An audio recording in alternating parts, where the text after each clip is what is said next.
memerintahkan kepada Muhammad untuk mengatakan bahwa wahyu itu mengatakan bahwa Al-Quran harus dilengkapi dengan hadis. Itu maksud saya seperti itu, bukan mentaati Nabi, bukan. Yang ya, Allah SWT sendiri mengatakan, Allah SWT mengatakan bahwa Al-Quran harus dilengkapi dengan hadis. Ada nggak ayat itu? Bahasa narasi yang Anda inginkan kan? Tidak ada. Narasi yang Anda inginkan hanya ada dikatakan taatilah Allah SWT dan taatilah Nabi, hanya itu toh? Dan pemimpin kamu. Ya, oke. Sekarang gini, saya compare dengan Alkitab ya. Kita kan belajar di sini ya. Kalau Alkitab ini sempurna dan terperinci, terbukti. Karena penciptaan Adam dan Hawa itu lengkap di dalam Alkitab itu dengan sempurna. Dari bahan apa diciptakan, Adamnya, kemudian Hawanya dari bahan apapun, sempurna diceritakan lengkap di Alkitab ini. Jadi Alkitab ini tidak perlu lagi buku tafsir yang lain. Tidak memerlukan buku-buku penolong yang lain lagi. Cukup satu Alkitab ini bisa menjelaskan diri dia sendiri. Ini yang saya katakan Alkitab ini begitu sempurna sekali. Karena lengkap. Begitu Pak Dhani. Nah ini kan Alkitab ini kan jauh sebelum kitabnya Pak Dhani ada. Kitab Pak Dhani itu kan ada di abad ke-7. Sedangkan Alkitab ini jauh ribuan tahun mundur lagi ke belakang. Mungkin sekitar 4.000 tahun. Jadi beda sekali. Nah 4.000 tahun itu ke belakang dia sudah sempurna Pak Dhani. Sudah menceritakan semua isinya. Nah kalau sekarang Pak Dhani di abad ke-7. Sekarang saya tanya Alkitab Anda. Sebentar dulu Pak Dhani.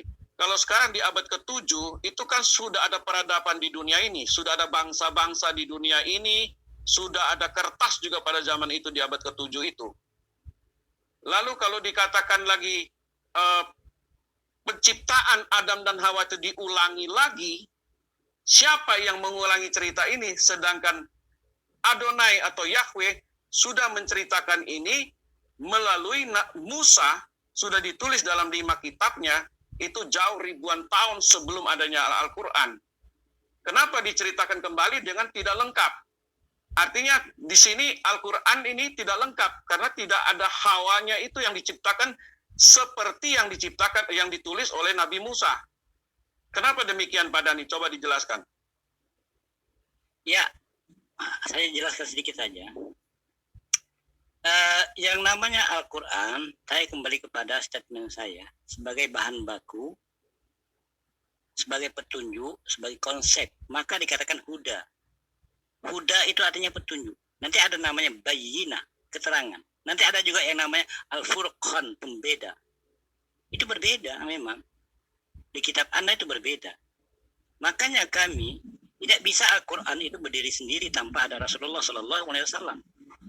Dan tidak bisa juga berdiri. Pak Dhani, dia sama ceritanya Pak Dhani. Tadi Anda berbicara, saya tidak potong. Ya silakan. Ini saya bicara, Anda potong. Kalau Anda potong, silakan. Ya lanjut Pak Dhani, tadi sudah sampai di Al-Quran itu bahan baku, ya kan? Ya, Al-Quran bahan baku, terus silakan. Ya, Al-Quran itu ibaratkan bahan baku. Maka dikatakan konsep saja sebagai diibaratkan sebagai, saya menganalogikan lagi supaya mudah untuk dipahami, sebagai undang-undang dasar. Maka ada undang-undang dasar ini, otomatis ada undang-undang. Undang-undang itulah yang dibikin oleh Rasulullah SAW untuk mengetahui undang-undang ini, tujuan daripada undang-undang itu apa. Maka Rasulullah lah yang membuat undang-undang itu, yang namanya hadis. Kemudian dari hadis inilah, dari undang-undang ini, ada turunan undang-undang namanya peraturan. Peraturan itulah yang dibikin oleh para ulama, yang namanya ijma ulama. Bisa dipahami. Itulah urutannya. Kita lebih sekarang itu. Kedua, yang terakhir. Ini yang terakhir. Saya mau tanya kepada Anda, di dalam kitab Anda yang Anda sebutkan tadi lengkap. Kemudian kalau Anda katakan lengkap, kapan terjadi kanonisasinya? Kenapa terjadi kanonisasi kalau memang lengkap? Ya. Terima kasih. Silakan. Begini Pak Dhani, Alkitab kita itu kan dari kitab Taurat itu 5 kitab itu kan ditulis oleh Nabi Musa. Waktunya nggak pendek, cukup lama. Ya, data-datanya lengkap semua ada kok. Nggak ada yang nggak lengkap. Alkitab itu lengkap sekali. Penulisannya Musa di sini, ya, abad keberapa itu saya kasih tahu pada Nia, lengkap. Abadnya itu 1445 tahunnya, 1445 sampai 1405 ditulis oleh Musa. Ini khusus kitab Kejadian. Ya, khusus kitab Kejadian. Sudah ditulis tahunnya 1445 sampai 1405. Sebelum Ya, Masehi, ditulis oleh sebelum Masehi itu ditulis oleh Musa. Ya. Kemudian kitab Keluaran ini juga ditulis oleh Musa. Sama tahunnya, 1445 dan 1405 sebelum Masehi. Kemudian saya bacakan lagi, Imamat sama juga, tahunnya sama. Kemudian Bilangan juga sama, 1405 sebelum Masehi. Jadi data yang dipersembahkan hari ini, kita baca ini, semua datanya itu ada di negara Israel, di Museum Israel itu. Bisa dilihat dalam kitab gulungan-gulungannya itu semua lengkap di sana. Pak Lidara sudah menyaksikan itu juga. Dan kalau Pak Dani mau lihat yang miniaturnya itu, Pak Dani boleh pergi ke Lembaga Alkitab Indonesia, ada di Jalan Matraman di lantai 2. Itu proses kanonisasinya ada di sana secara lengkap. Saya kira Pertanyaan jelas saya, sekali. kapan terjadi kanonisasi?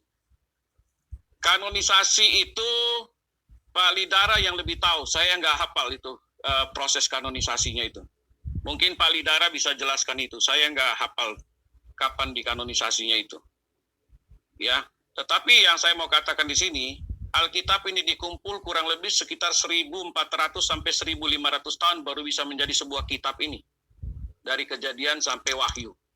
Membutuhkan 1400 sampai 1500 tahun dengan 40 penulis. Kalau Al-Quran kan hanya satu penulis, satu penerima wahyu saja, satu orang saja. Kalau Alkitab ini diterima oleh 40 orang dari latar belakang yang berbeda, tahun yang berbeda, ya, bahasa yang berbeda. Ya, latar belakang yang berbeda. Begitu Pak Dani. Ya. Dan semua itu punya data yang lengkap. Nah, pertanyaan saya kepada Dani, kenapa cerita Adam dan Hawa ini bisa terulang ada di dalam kitab Anda, sedangkan ini sudah diceritakan ribuan tahun yang lalu oleh Musa? Kenapa bisa ada di dalam cerita kitab Anda dengan cerita yang sama, nama orangnya sama? Apa korelasinya? Terima kasih. Tadi belum dijawab ya, kapan kolonisasi, nggak masalah. Nanti Pak Lidara yang jawab itu. Ya, oke, gampang. Saya menjelaskan berdasarkan perspektif Islam, kenapa Allah Subhanahu wa Ta'ala, Sang Pencipta alam semesta, menceritakan ulang terhadap kejadian-kejadian yang masa lampau yang telah dituliskan ke dalam kitab Taurat, Zabur maupun Injil. Kenapa? Kan begitu pertanyaannya. Dituangkan kembali, diceritakan kembali ke dalam Al-Quran. Dikarenakan, sekali lagi ya, dikarenakan banyak orang-orang Yahudi, para penulis kitab itu merubah-rubahnya. Apa dasarnya? Pak Dani punya data dirubah? Iya, di dalam surah Al-Baqarah. Di mana data Pak Dani bisa mengatakan kitab itu dirubah?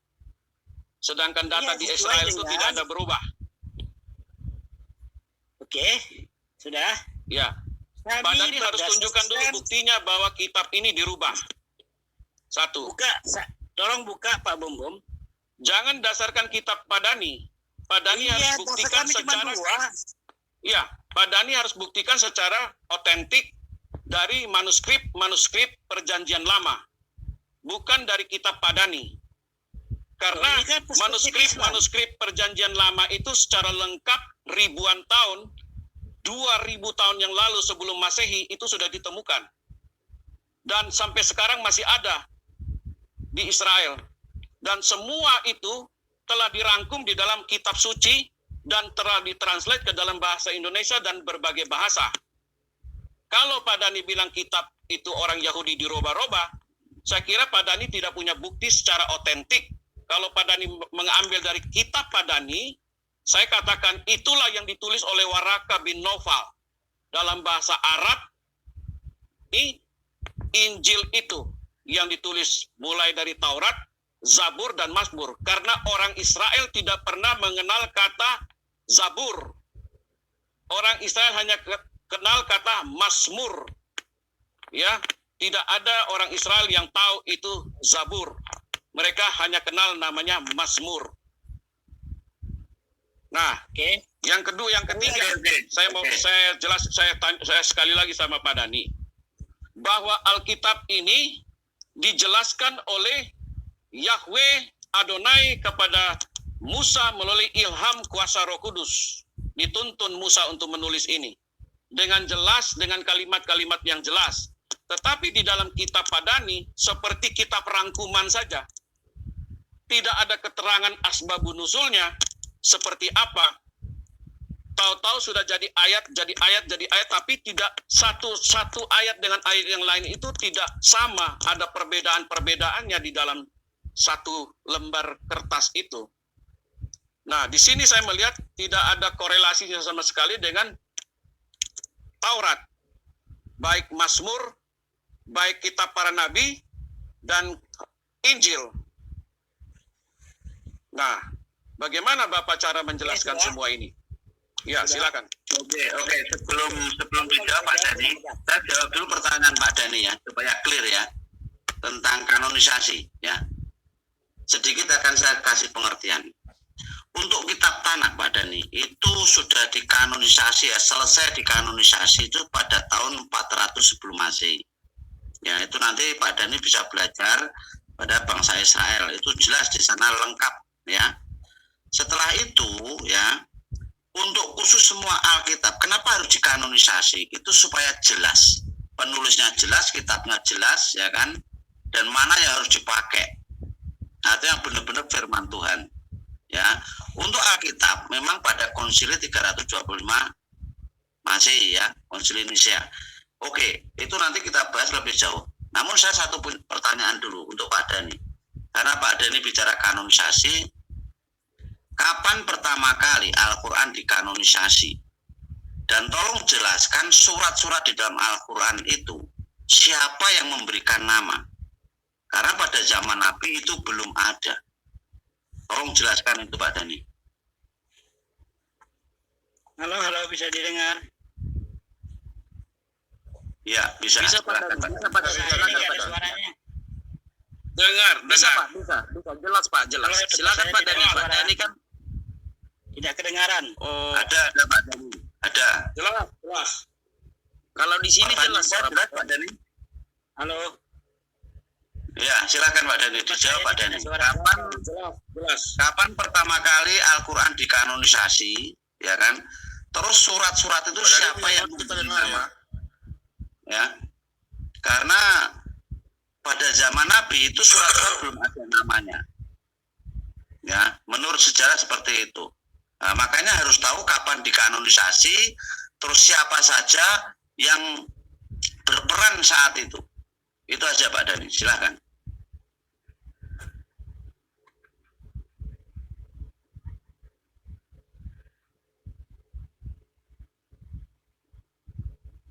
Pak Dhani suara hilang.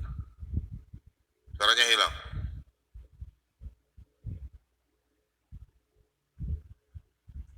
Pak Dhani keluar dulu baru masuk lagi Pak Dhani.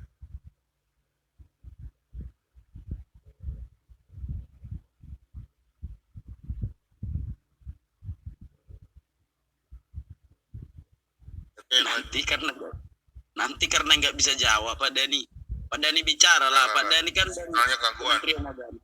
Oh iya. Sinyalnya gangguan. Sinyalnya gangguan. Pak Dhani. Halo, telepon saya tidak ada kedengaran. Kita dengar Pak Dhani. Halo, halo. Dengar. Telepon saya tidak ada kedengaran. Pak Dhani nggak dengar suara. Coba keluar dulu Pak Dhani. Iya. Keluar. Nggak ada suara sama sekali.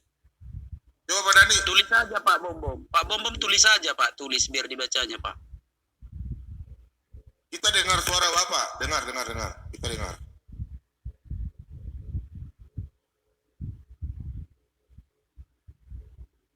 Udah.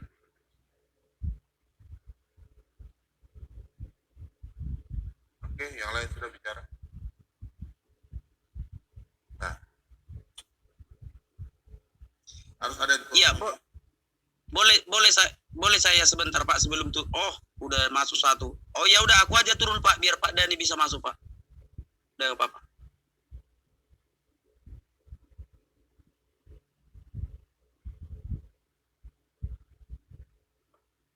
Udah turun semua ini.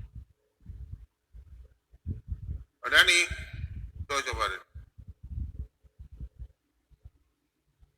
Pak Dhani udah masuk. Oke, lanjut.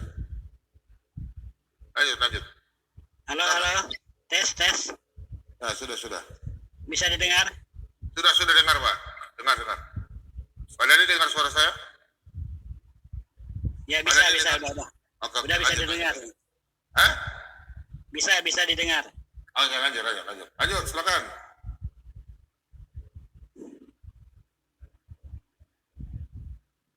Oke, saya jawab aja ya yang saya dapat simak tadi. Kenapa umat Islam di dunia pertama pedomannya hanya Al-Quran sebagai petunjuk dari Sang Pencipta alam semesta. Maka umat Islam tidak membutuhkan data-data dari manapun. Sekali lagi, tidak membutuhkan dari data-data manapun kecuali Al-Quran dengan hadis. Itulah pedoman umat Islam. Iya Pak Dhani, tapi pertanyaan saya begini Pak Dhani. Pak Dhani, stop dulu.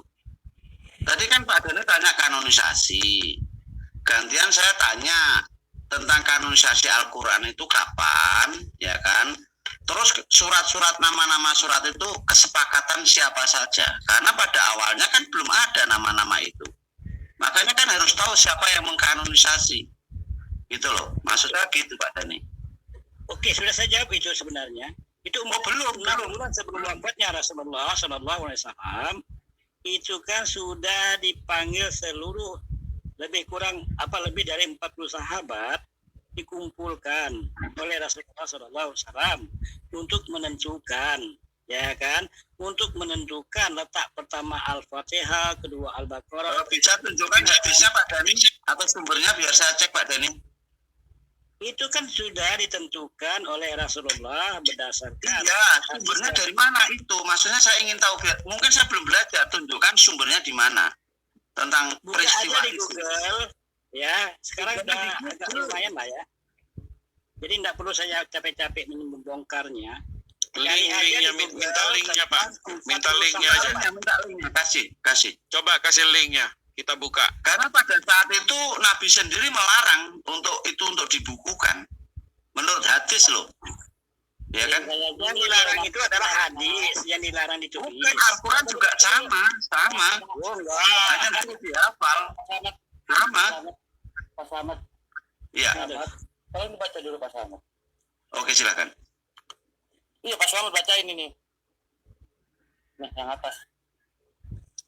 Kanan. Itu Quran Hafs sama dengan Nahfiru. Quran Kalun sama dengan Yukfaru. Maksudnya apa itu? Jadi sama enggak? Oh, enggak sama. Beda. Nah, ini saya tulisanin pada nih, khusus untuk pada nih. Ya. Beda. Makanya kan pada saat itu kan ada Beda. beberapa Al-Quran ya. Dari Haf, dari Utsman, terus dari siapa lagi itu 4 atau 5 saat itu. Ya, kelihatan mau saya berputar-putar nih. Nih, bahasa Arab. Ya. Beda. Itu beda, Beda. jelas beda. Sama yang ini. Beda, bro. Beda. Biarpun saya nggak bisa bahasa Arab, Kita bisa lihat tuh beda tuh dalam bahasa Indonesianya.